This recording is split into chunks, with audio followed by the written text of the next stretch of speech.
کسی سپاہی کی بہادری کا تذکرہ ہو رہا تھا۔ سلطان صلاح الدین ایوبی کا ایک سالار کھانے کے بعد کی محفل میں کسی معرکے کی بات کر رہا تھا۔ ایک سپاہی کی بہادری کا ذکر آ گیا۔ سلطان ایوبی نے کہا، لیکن تاریخ میں نام آئے گا تو وہ آپ کا اور میرا ہوگا۔ تاریخ لکھنے والوں کی یہ بے انصافی ہے کہ وہ بادشاہوں، سلطانوں اور سالاروں سے نیچے کسی کی طرف آنکھ اٹھا کر بھی نہیں دیکھتے۔ فتح اور شکست اللہ کے ہاتھ میں ہے، لیکن فتح کا سہرا ہمیشہ سپاہیوں کے سر ہوتا ہے۔ ہمارے چھاپا مار جانباز دشمن کے پاس جا کر اس کے دوست بن جائیں تو ہم ان کا کیا بگاڑ سکتے ہیں؟ مارکوں میں سپاہی لڑنے کی بجائے اپنی جان کی فکر زیادہ کریں تو آپ فتح کس طرح حاصل کر سکتے ہیں؟ حق یہ ہے کہ تاریخ میں ہمارے ان سپاہیوں کا ذکر ضرور آئے جو اکیلے 10 کا مقابلہ کرتے ہیں اور اپنے پرچم کو سرنگو نہیں ہونے دیتے۔ یہ سپاہی جب کبھی ہاریں گے تو میری اور آپ کی نالائقی کی وجہ سے ہاریں گے، یا انہیں وہ غدار اور ایمان فروش شکست دیں گے جو ہماری صفوں میں موجود ہیں۔ خدا نے ہمیں کس گناہ کی سزا دی ہے کہ ہم میں غدار پیدا کر دیے ہیں؟ محفل میں کسی نے جھنجھلا کر کہا، میں عالم نہیں کہ اس سوال کا جواب دے سکوں۔ سلطان ایوبی نے کہا، شاید خدائے ذوالجلال نے غداروں کی صورت میں ہم پر یہ خطرہ مستقل طور پر سوار کر دیا ہے کہ ہر لمحہ ہم چوکس اور چوکنے رہیں اور ایک کے بعد دوسری فتح حاصل کرتے کرتے مغرور نہ ہو جائیں۔ خدا کی باتیں خدا ہی جانے۔ میں ڈرتا ہوں کہ ایمان فروشی کسی دور میں اسلام کے وقار کو لے ڈوبے گی۔ آپ صلیبیوں کے اس عزم سے بے خبر تو نہیں کہ ان کی جنگ آپ کے نہیں اسلام کے خلاف ہے۔ کہتے ہیں کہ جب تک صلیب زندہ ہے چاند ستارے کے پرچم کے خلاف برسر پیکار رہے گی۔ وہ اپنی آنے والی نسلوں کے لیے یہی عزم ورثے کے طور پر چھوڑ جائیں گے۔ میں چاہتا ہوں کہ ہم اپنے ان سپاہیوں کے کارنامے قلم بند کر لیں جو شمالی مصر کے صحراؤں میں بھی لڑے اور حماد کی برف پوش پہاڑیوں میں۔ ان چھاپا ماروں کے بھی تذکرے قلم بند کر لیں جو دشمن کی صفوں کے عقب میں چلے جاتے اور اتنی تباہی مچاتے ہیں جو پوری فوج بھی نہیں مچا سکتی۔ ان میں سے کتنے زندہ واپس آتے ہیں؟ 10 میں سے 1، وہ بھی زخمی۔ ہاں سلطان محترم، سالار نے کہا، یہ ایک قیمتی ورثہ ہے جو ہم آنے والی نسلوں کے لیے چھوڑیں گے۔ قومیں شجاعت کی روایات سے زندہ رہتی ہیں۔ تم شاید نہیں جانتے کہ ہمارے بعض سپاہی ملک سے دور، قوم کی نظروں سے دور ایسی جنگ لڑتے ہیں جن کا انہیں ہماری طرف سے حکم ہی نہیں ملتا۔ سلطان ایوبی نے کہا، ان لوگوں پر اپنے مذہب کے وقار کا جنون سوار ہوتا ہے۔ ان کی اپنی کوئی زندگی نہیں ہوتی، کوئی ذات نہیں ہوتی۔ وہ دشمن کے قبضے میں ہوتے ہیں تو بھی سرکش اور آزاد رہتے ہیں۔ قوم کو جب فتح حاصل ہوتی ہے تو قوم ان سے ناواقف رہتی ہے۔ جو پردوں کے پیچھے عجیب و غریب طریقوں سے جنگ لڑتے اور قوم کا نام روشن کرتے ہیں۔ اس دور کی غیر مطبوعہ تحریروں میں ایسے ہی چند ایک سپاہیوں کا ذکر ملتا ہے جن کا سلطان ایوبی کر رہے تھے۔ ایک کا نام عمرو درویش تھا۔ وہ سوڈانی مسلمان تھا۔ اس سلسلے کی کہانیوں میں جو آپ کو سنائی جا چکی ہیں، آپ کو ہم نے یہ بھی بتایا تھا کہ سلطان ایوبی کے بھائی تقی الدین نے سوڈان پر فوج کشی کی تھی، مگر دشمن کے دھوکے میں آ کر سوڈان کے صحرا میں اتنی دور نکل گئے جہاں تک رسد کا سلسلہ قائم رکھنا ممکن نہیں رہا تھا۔ دشمن نے رسد کے راستے روک لیے اور تقی الدین کی فوج کو صحرا میں بکھیر کر جمعیت اور مرکزیت ختم کر دی تھی۔ اسلامی فوج کو بہت بڑا نقصان اٹھانا پڑا تھا۔ پیش قدمی کی تو امید ہی ختم ہو گئی تھی، پسپائی بھی ممکن نہیں رہی تھی۔ جنگی قیدی بہت ہوئے تھے جن میں تقی الدین کے 2-3 نائب سالار اور کماندار بھی تھے۔ ان قیدیوں میں مصریوں اور بغدادیوں کی تعداد زیادہ تھی۔ ان میں کچھ سوڈانی مسلمان بھی تھے۔ سلطان ایوبی نے اپنی جنگی سوجھ بوجھ اور غیر معمولی فہم و فراست سے کام لیتے ہوئے تقی الدین کی بکھری ہوئی فوج کو سوڈان سے نکالا تھا۔ اس کے بعد انہوں نے سوڈانیوں کے پاس اس پیغام کے ساتھ ایلچی بھیجے تھے کہ جنگی قیدیوں کو رہا کیا جائے۔ سوڈانیوں نے انکار کر دیا تھا کیونکہ ان کا کوئی قیدی سلطان ایوبی کی فوج کے پاس نہیں تھا۔ سوڈانیوں نے جنگی قیدیوں کے عوض مصر کے کچھ علاقے کا مطالبہ کیا تھا۔ سلطان ایوبی نے جواب دیا تھا، تم مجھے، میری بیوی اور میرے بچوں کو سولی پر کھڑا کر دو، میں تمہیں سلطنت اسلامیہ کی 1 انچ جگہ نہیں دوں گا۔ میرے سپاہی غیرت والے ہیں، اپنی قوم کے وقار کے لیے جانیں قربان کرنا جانتے ہیں۔ اس کے بعد سوڈانی حکومت نے مصر پر حبشیوں سے حملہ کرایا تھا جن میں سے کوئی ایک بھی واپس نہیں جا سکا تھا۔ جو زندہ رہے وہ قید میں ڈال دیے گئے تھے۔ توقع تھی کہ سوڈانی ان کی رہائی کا مطالبہ کریں گے، لیکن انہوں نے کوئی ایلچی نہ بھیجا۔ وہ ان حبشیوں کو دھوکے میں مصر لائے تھے، یہ ان کی باقاعدہ فوج نہیں تھی۔ سلطان ایوبی نے ان حبشی قیدیوں کی مزدور فوج بنا لی تھی۔ مصر میں ان سے کھدائی، باربرداری اور اس قسم کے دوسرے کام لیے جاتے تھے۔ سوڈان والے سلطان ایوبی کی فوج کے جنگی قیدیوں کو دراصل اس وجہ سے نہیں چھوڑ رہے تھے کہ انہیں وہ سوڈانی فوج میں شامل ہو جانے کی ترغیب دے رہے تھے۔ سوڈانیوں کے پاس صلیبی مشیر تھے، وہی سوڈانیوں کو سلطان ایوبی کے خلاف استعمال کر رہے تھے۔ یہ منصوبہ انہی کا تھا کہ مصری فوج کے قیدیوں کو بہلا پھسلا کر سوڈانی فوج میں شامل کر لیا جائے۔ تاریخ اور اس دور کی تحریریں یہ بتانے سے قاصر ہیں کہ انہوں نے کتنے مسلمان سپاہیوں کو اپنی فوج میں شامل کر لیا تھا۔ البتہ یہ شہادت مل گئی تھی کہ سودانیوں کا پیار اور محبت کا اور اچھے سلوک کا حربہ جس پر بھی ناکام ثابت ہوا، اسے انہوں نے بے رحمی سے اذیتیں دے کر اور تڑپا تڑپا کر مار ڈالا۔ ان قیدیوں میں اسحاق نام کا ایک عہدیدار تھا جو سلطان ایوبی کی فوج کے کسی دستے کا کمانڈر تھا۔ وہ سوڈان کا رہنے والا تھا اور نوجوانی میں مصری فوج میں شامل ہوا تھا۔ سوڈان کے ایک پہاڑی علاقے میں وہاں کے مسلمان آباد تھے جن کی تعداد 4-5 ہزار کے قریب تھی۔ ان کے مختلف قبیلے تھے لیکن اسلام میں ان میں اتحاد پیدا کر رکھا تھا۔ تمام قبیلوں کے سرداروں نے ایک کمیٹی سی بنا رکھی تھی۔ تمام قبیلے اس کے احکام اور فیصلوں کی پابندی کرتے تھے۔ ان لوگوں نے روایت بنا رکھی تھی کہ مصری فوج میں بھرتی ہو جاتے تھے، سوڈانی فوج میں شمولیت سے گریز کرتے تھے۔ وہ جنگجو بھی تھے اور خونخوار بھی، تیر اندازی کے ماہر تھے۔ سوڈانی فوج اور حکومت نے انہیں بہت لالچ دیے، انہیں جنگ کے ذریعے ختم کرنے کی دھمکی بھی دی تھی، لیکن ان مسلمان قبائل کو پہاڑوں کا فائدہ حاصل تھا۔ 2 بار ان پر سوڈانی فوج نے حملہ کیا، لیکن مسلمان تیر اندازوں نے چٹانوں کی چوٹیوں سے وہ تیر برسائے کہ سوڈانیوں کے گھوڑے تیر کھا کر اپنے پیادہ سپاہیوں کو کچلتے بھاگ گئے۔ تقی الدین کی جنگی لغزش سے سوڈان والوں کے ہاتھوں جہاں مصر کی بہت سی فوج قید ہو گئی تھی، وہاں ایک کماندار اسحاق بھی تھا۔ اپنے قبیلوں پر اس کا بہت اثر و رسوخ تھا۔ جنگی قید میں سوڈانیوں نے اسے کہا کہ وہ اپنے مسلمان قبیلوں کو سوڈان کی فوج میں شامل ہونے پر راضی کر لے تو اسے نہ صرف رہا کر دیا جائے گا بلکہ جس پہاڑی علاقے میں مسلمان آباد ہیں اس تمام علاقے کی الگ ریاست بنا کر اسے اس کا امیر یا سلطان بنا دیا جائے گا۔ میں اس ریاست کا پہلے ہی سلطان ہوں، اسحاق نے جواب دیا۔ یہ ہماری آزاد ریاست ہے، وہ سوڈان کا حصہ ہے۔ اسے کہا گیا، ہم کسی بھی روز وہاں کے لوگوں کو قید کر لیں گے یا تباہ کر دیں گے۔ تم پہلے ہی اس علاقے پر قبضہ کرو، اسحاق نے کہا۔ وہاں کے مسلمانوں کو تہہ تیغ کرو، تم انہیں اپنی فوج میں شامل نہیں کر سکو گے۔ اس علاقے میں اپنا جھنڈا لے جا کر دکھاؤ، پھر میں انہیں تمہاری فوج میں شامل ہونے پر راضی کر لوں گا۔ اسحاق کو قید خانے میں رکھنے کی بجائے ایک خوشنما کمرے میں رکھا گیا جو کسی شہزادے کا محل معلوم ہوتا تھا۔ ایک سوڈانی سالار نے اسے اس کمرے میں داخل کر کے اپنی تلوار دونوں ہاتھوں میں لے کر اور 2 زانو ہو کر اسے پیش کی اور کہا، ہم آپ جیسے جنگجو کی دل سے قدر کرتے ہیں، آپ ہمارے قیدی نہیں مہمان ہیں، میں آپ کی تلوار قبول نہیں کروں گا۔ اسحاق نے کہا، میں مہمان نہیں قیدی ہوں، میں نے شکست کھائی ہے، میں آپ سے تلوار اسی طرح لوں گا جس طرح آپ نے مجھ سے لی ہے۔ تلوار کے زور سے لی جاتی ہے، مگر ہم آپ کے دشمن نہیں۔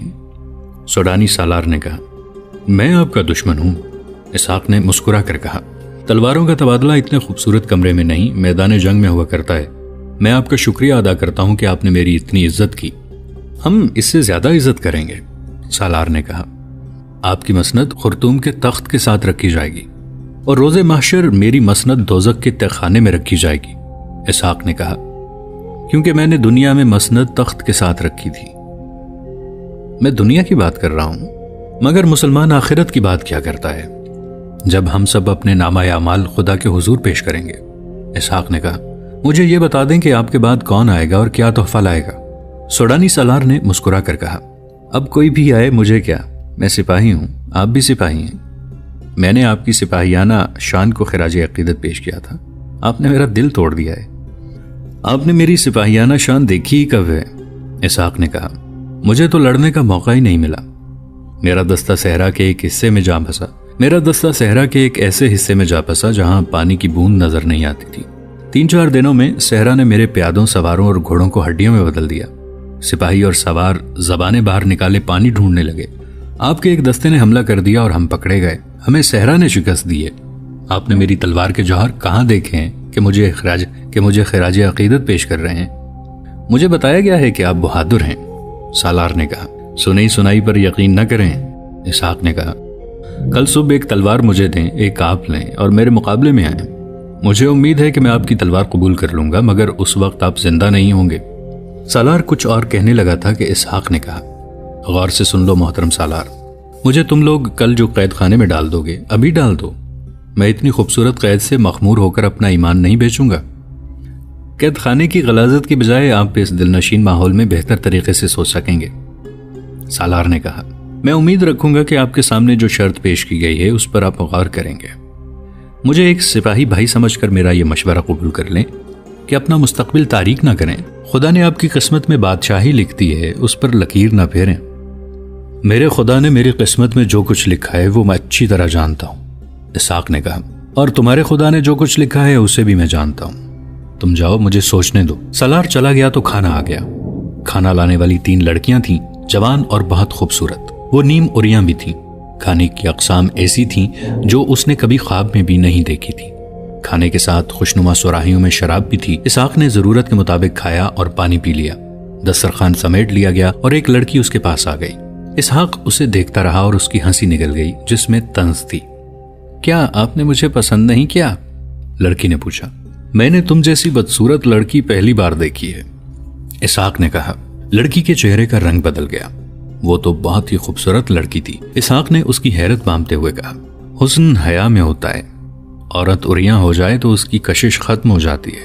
اریانی نے تمہارا طلسم توڑ دیا ہے، میں اب تمہارے قبضے میں نہیں آ سکوں گا۔ کیا آپ نے مجھے دیکھ کر بھی میری ضرورت محسوس نہیں کی؟ لڑکی نے پوچھا۔ میرے جسم کو تمہاری کوئی ضرورت نہیں، اسحاق نے کہا۔ میری روح کی ایک ضرورت ہے جو تم پوری نہیں کر سکو گی، تم جاؤ۔ لیکن میرے لیے حکم ہے کہ آپ کے پاس رہوں، لڑکی نے کہا۔ اگر میں نے حکم کے خلاف کوئی کام کیا تو مجھے سزا کے طور پر وحشی حبشیوں کے حوالے کر دیا جائے گا۔ دیکھو لڑکی، اسحاق نے کہا، میں مسلمان ہوں، میرا عقیدہ کچھ اور ہے، میں تمہیں اس کمرے میں نہیں رکھ سکتا۔ اگر تم اس کمرے میں رات بسر کرنے کا حکم لے کے آئی ہو تو یہیں رہو اور میں باہر سو جاؤں گا، یہ بھی میرا جرم ہوگا، لڑکی نے کہا۔ آپ مجھے اسی کمرے میں رہنے دیں، مجھ پر رحم کریں۔ لڑکی نے دیکھ لیا تھا کہ یہ شخص پتھر ہے۔ اس نے اسحاق کی منت سماجت شروع کر دی۔ تمہارا کام کیا ہے؟ اسحاق نے پوچھا۔ کس مقصد کے لیے تمہیں میرے پاس بھیجا گیا ہے؟ مجھے اپنا مقصد بتا دو تو اس کمرے میں رہنے دوں گا۔ میرا کام یہ ہے کہ آپ جیسے مردوں کو موم کروں، لڑکی نے جواب دیا۔ اب پہلے مرد ہیں جس نے مجھے ٹھکرایا ہے۔ میں نے مذہب کے شیدائیوں کو اپنا گرویدہ بنایا اور انہیں سوڈان کے سانچے میں ڈالا ہے، لڑکی نے پوچھا۔ کیا واقعی آپ نے مجھے بدصورت سمجھا ہے یا مذاق کیا تھا؟ تم جسے خوشبو کہتی ہو وہ میرے لیے بدبو ہے، اسحاق نے کہا۔ میری نظر میں تم واقعی بدصورت ہو۔ جہاں سونا چاہتی ہو سو جاؤ، پلنگ پر سو جاؤ، میں فرش پر سو جاتا ہوں۔ لڑکی فرش پر لیٹ گئی۔ تمہارا نام کیا ہے لڑکی؟ اسحاق نے پوچھا۔ مشی۔ اور تمہارا مذہب؟ میرا کوئی مذہب نہیں۔ تمہارے ماں باپ کہاں رہتے ہیں؟ معلوم نہیں، لڑکی نے کہا۔ اسحاق پر نیند کا غلبہ ہونے لگا۔ ذرا سی دیر میں اس کے خراٹے سنائی دینے لگے۔ اس شخص کے ساتھ آپ وقت ضائع کر رہے ہیں، اس لڑکی نے کہا جس نے رات اسحاق کو اپنا نام مشی بتایا تھا۔ اس کے سامنے سوڈانی فوج کے اعلیٰ افسر بیٹھے ہوئے تھے۔ مشی نے کہا، اس شخص کے اندر جذبات نام کی کوئی چیز نہیں۔ آپ جانتے ہیں کہ میں نے کیسے کیسے پتھر موم کیے ہیں مگر اس جیسا کوئی نہیں دیکھا۔ معلوم ہوتا ہے تم نے کوئی کوتاہی کی ہے، ایک افسر نے کہا۔ لڑکی نے پوری تفصیل سنائی کہ اس نے اسحاق کو کیسے کیسے طریقوں سے اپنے جال میں پھانسنے کی کوشش کی مگر وہ ہنس پڑتا تھا یا اسے خاموشی سے دیکھتا رہتا تھا۔ ذرا دیر بعد سو جاتا تھا۔ پھر 5 دن سوڈانی حکام اسحاق کو اپنی بات پر لانے کی کوشش کرتے رہے۔ راتوں کو اس پر بڑے سے بڑے حسین طلسم طاری کرنے کے جتن کیے گئے مگر اسحاق نے بات یہیں پر ختم کی کہ میں مصر کی فوج کے ایک دستے کا کماندار ہوں، مسلمان ہوں اور قیدی ہوں۔ آخر اسے محل سے نکال کر قید خانے میں لے گئے اور ایک تنگ سی کوٹھڑی میں بند کر دیا۔ سلاخوں والے دروازے پر قفل چڑھا دیا گیا۔ کوٹھڑی میں ایسی بدبو تھی کہ دماغ پھٹا جاتا تھا۔ رات کا وقت تھا۔ ایک سپاہی دیا لے کر آیا۔ اس نے سلاخوں میں سے اسحاق کو دے دیا۔ اسحاق نے دیا فرش پر رکھا تو اسے کوٹھڑی میں ایک لاش پڑی نظر آئی جو خراب ہو رہی تھی۔ لاش کا منہ کھلا ہوا اور آنکھیں بھی کھلی ہوئی تھیں۔ لاش سوج چکی تھی۔ اسحاق نے قید خانے کے سپاہی کو آواز دے کر بلایا اور پوچھا کہ یہ کس کی لاش ہے؟ تمہارا ہی کوئی دوست ہوگا، سپاہی نے جواب دیا۔ کوئی مصری تھا، جنگ میں پکڑا گیا تھا، اسے بہت اذیتیں دی تھیں، 5-6 دن ہوئے کوٹھڑی میں مر گیا۔ لاش یہاں کیوں پڑی ہے؟ اسحاق نے پوچھا۔ تمہارے لیے، سپاہی نے تنزیہ کہا۔ اسے اٹھا لیا تو تم اکیلے رہ جاؤ گے۔ سپاہی ہنستا ہوا چلا گیا۔ اسحاق نے دیا اوپر کر کے لاش کو دیکھنا شروع کر دیا۔ کپڑوں سے اس نے پہچان لیا کہ مصری فوج کا آدمی تھا۔ اسحاق نے کوٹھڑی میں جو بدبو محسوس کی تھی وہ غائب ہو گئی۔ اس نے سوجی ہوئی لاش کے چہرے پر ہاتھ پھیرا اور کہا، تمہارا جسم گل جائے گا، روح تازہ رہے گی۔ تم نے خدا کی راہ میں جان دی ہے، تم مجھ سے برتر ہو، تم زندہ ہو، زندہ رہو گے۔ سپاہی ٹھیک کہہ گیا ہے، تم نہ ہوتے تو میں اکیلا رہ جاتا۔ وہ بہت دیر اس کے ساتھ باتیں کرتا رہا اور لاش کے پاس لیٹ گیا۔ اس کی آنکھ لگ گئی۔ صبح اسے جگایا گیا اس نے دیکھا کہ وہی سوڈانی سالار کھڑا ہے جس نے اسے تلوار پیش کی تھی۔ کسی اور چیز کی ضرورت ہو تو حاضر کروں؟ میں نے تمہارے لہجے کو پہچان لیا ہے، اسحاق نے کہا۔ میں ہارا ہوا ہوں، تم مجھے تانا دے سکتے ہو۔ اگر تم واقعی میری کوئی ضرورت پوری کرنا چاہتے ہو تو میدان جنگ سے تمہیں مصر کے پرچم بھی ملے ہوں گے۔ ایک پرچم لا دو، میں اس لاش پر ڈالنا چاہتا ہوں۔ سالار نے کہکہا لگا کر کہا، کیا تمہارے پرچم کو ہم نے سینے سے لگا رکھا ہوگا؟ ہم نے مصر کے کسی جھنڈے کو ہاتھ لگانا بھی گوارا نہیں کیا۔ اس نے سپاہی سے کہا، اسے باہر نکالو اور نیچے لے چلو، لاش یہیں رہنے دو۔ اسحاق کو قید خانے کے تہہ خانے میں لے گئے۔ وہاں ایسی بدبو تھی جیسے بے شمار لاشیں پڑی ہوئی ہوں۔ سوڈانی سالار آگے آگے تھا۔ ایک جگہ 6-7 مصری الٹے لٹکے ہوئے تھے اور ان کے بازوؤں کے ساتھ وزن بندھا ہوا تھا۔ آگے ایک آدمی کو بہت بڑی سلیب کے ساتھ اس طرح لٹکایا ہوا تھا کہ اس کی ہتھیلیوں میں ایک ایک کیل گڑا ہوا تھا۔ خون ٹپک رہا تھا۔ ایک جگہ ایک چوڑا اور بہت بڑا پہیا تھا، اس پر ایک آدمی پیٹھ کے بل اس طرح بندھا تھا کہ ٹخنوں سے زنجیریں بندھی تھیں جو فرش میں ٹھوکی ہوئی تھیں۔ بازو اوپر کر کے پہیے کے ساتھ بندھے تھے۔ ایک آدمی پہیے کو ذرا سا چلاتا تو اس آدمی کے بازو اور ٹانگیں اوپر اور نیچے کو کھینچی جاتی تھیں۔ وہ درد سے چیختا تھا۔ اسحاق کو تہہ خانے میں گھما پھرا کر دکھایا گیا کہ یہاں کیسی کیسی اذیتیں دی جا رہی ہیں۔ جگہ جگہ خون تھا، بعض قیدی قے کر رہے تھے اور چند ایک بے ہوش پڑے تھے۔ اذیت کا ہر ایک طریقہ دکھا کر سوڈانی سالار نے اسحاق سے پوچھا، آپ کو جو طریقہ پسند ہو وہ بتا دیں، ہم آپ کو وہاں لے چلتے ہیں۔ اگر آپ اس کے بغیر ہی ہماری بات مان جائیں تو آپ ہی کا بھلا ہوگا۔ جہاں جی چاہے لے چلو، قوم سے غداری نہیں کروں گا، اسحاق نے کہا۔ میں ایک بار پھر بتا دیتا ہوں کہ ہم تم سے کیا کروانا چاہتے ہیں، سالار نے کہا۔ تمہیں کہا گیا تھا کہ تمام مسلمان قبیلوں کو سوڈانی فوج میں لے آؤ اور اس کے عوض تمہیں رہا بھی کیا جائے گا اور مسلمان قبیلوں کے علاقے کا امیر بنا دیا جائے گا۔ اب تم اپنا یہ حق کھو بیٹھے ہو۔ اب ہماری شرط یہی ہے، مگر تمہیں یہ انعام دیا جائے گا کہ کوئی اذیت نہیں دی جائے گی اور تمہیں سوڈانی فوج میں اچھا عہدہ دیا جائے گا۔ عہدے کی بجائے مجھے کسی بھی اذیت میں ڈال دو، اسحاق نے کہا۔ اسے اس طرح الٹا لٹکا دیا گیا کہ ٹخنوں سے زنجیریں ڈال کر چھت سے باندھ دیا گیا۔ سالار نے سپاہیوں سے کہا، شام تک اسے یہیں رہنے دو، شام کے وقت اسے لاش والی کوٹری میں پھینک دینا۔ مجھے امید ہے کہ اس کا دماغ صاف ہو جائے گا۔ شام تک وہ بے ہوش ہو چکا تھا۔ ہوش میں آیا تو وہ لاش کے پاس پڑا تھا۔ ایک کونے میں تھوڑا سا پانی اور کچھ کھانا رکھا تھا۔ اس نے پانی پیا اور کھانا کھا لیا۔ اس نے لاش سے کہا، میں تمہاری روح کے ساتھ دھوکہ نہیں کروں گا، میں جلدی تمہارے پاس آ رہا ہوں۔ باتیں کرتے کرتے اس کی آنکھ لگ گئی۔ آدھی رات کے وقت اسے پھر جگا لیا گیا اور پہیے کے ساتھ باندھ دیا گیا۔ سوڈانی سالار موجود تھا۔ اس نے کہا، ہزاروں مسلمان ہمارے ساتھ ہیں، تم شاید پاگل ہو گئے ہو۔ تم اسلام کے لیے قربانی دے رہے ہو، لیکن صلاح الدین ایوبی اپنی بادشاہی کو آدھی دنیا پر پھیلانے کے لیے تم جیسے پاگلوں کو مروا رہا ہے۔ وہ بدبخت شراب بھی پیتا ہے اور اس نے پریوں جیسی لڑکیوں سے حرم بھر رکھا ہے، اور تم ہو کہ اس کے نام پہ مرتے ہو۔ سالار محترم، اسحاق نے کہا، میں تمہیں اپنے مذہب کے امیر اور سلطان کے خلاف جھوٹ بولنے سے روک نہیں سکتا، اور تم مجھے اپنے عقیدے پر جان قربان کرنے سے روک نہیں سکتے۔ میری قوم کے کسی بھی قبیلے کا کوئی ایک بھی مسلمان تمہاری فوج میں شامل نہیں ہوگا۔ مسلمان کے خلاف تلوار نہیں اٹھائے گا۔ تم شاید نہیں جانتے کہ عرب میں مسلمان کا خون بہا رہا ہے، سوڈانی سالار نے کہا۔ صلیبی فلسطین میں بیٹھے تماشا دیکھ رہے ہیں۔ تمام امیروں اور مسلمان حکمرانوں نے صلاح الدین ایوبی کے خلاف بغاوت کر دی ہے۔ انہوں نے کر دی ہوگی، اسحاق نے کہا۔ میں نہیں کروں گا۔ جنہوں نے بغاوت کی ہے وہ اس دنیا میں بھی سزا بھگتیں گے، اگلے جہان میں بھی۔ تم اپنا وقت ضائع نہ کرو، میرے ساتھ جو سلوک کرنا چاہو اور کسی دوسرے سوڈانی مسلمان کو پکڑو، شاید وہ تمہارا کام کر دے۔ ہمیں بتایا گیا ہے کہ تم صرف اشارہ کر دو تو تمام مسلمان ہمارے ساتھ ہوں گے، سالار نے کہا۔ ہم تم سے یہ کام مفت نہیں کرانا چاہتے، تمہاری قسمت بدل دیں گے۔ میں آخری بار کہتا ہوں کہ میں اپنی قوم کو بیچوں گا نہیں، اسحاق نے کہا۔ وہ پہیے کے ساتھ بندھا ہوا تھا، نیچے ٹخنے فرش کے ساتھ، اوپر کلائیاں پہیے کے ساتھ۔ 3-4 حبشی اس لمبے کھمبے کے ساتھ کھڑے تھے جسے دھکیلنے سے پہیا حرکت میں آتا تھا۔ سوڈانی سالار نے اشارہ کیا تو حبشیوں نے کھمبے کو ایک قدم دھکیلا۔ ریڑھ کی طرح پہیا چلا۔ اسحاق کا جسم اوپر اور نیچے کو کھچنے لگا۔ اس کے بازو کندھوں سے اور ٹانگیں کولوں سے الگ ہونے لگی۔ اس کے جسم سے پسینہ اس طرح پھوٹا جیسے کسی نے اس پر پانی انڈیل دیا ہو۔ اب سوچو اور جواب دو، اس کے کانوں میں سوڈانی سالار کی آواز پڑی۔ ایمان نہیں بیچوں گا، اسحاق نے کراہتی ہوئی آواز میں جواب دیا۔ پہیا اور آگے چلا گیا، اس کی کھال پھٹنے لگی۔ اب اچھی طرح سوچ سکو گے۔ دوستو، آج کے لیے اتنا ہی۔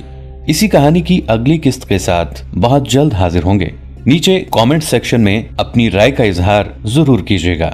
ہمارے اس چینل کو سبسکرائب کر کے نیچے موجود بیل آئیکن کو بھی ضرور کلک کیجیے گا۔ اگلی ملاقات تک کے لیے ہمارا اور آپ کا اللہ نگہبان۔